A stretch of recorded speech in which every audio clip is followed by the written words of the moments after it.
How to post your new job on Facebook. Hello everyone, this is Sabrina here to help you today. So without any further ado, let's get right into the video. First, launch your Facebook application. You can use Facebook or Facebook Lite. The process is just the same.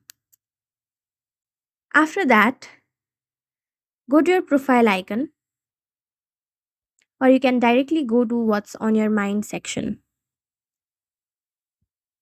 Now, simply go to post a status update and then select live event. After that, simply select work and then select new job. Now enter your title, your workplace, and also a description. Now post it. So that's how you do it. Thank you for watching this video. Make sure to like, share, and subscribe to our YouTube channel. If you got any questions, comment them down, and I'll catch you in the next one.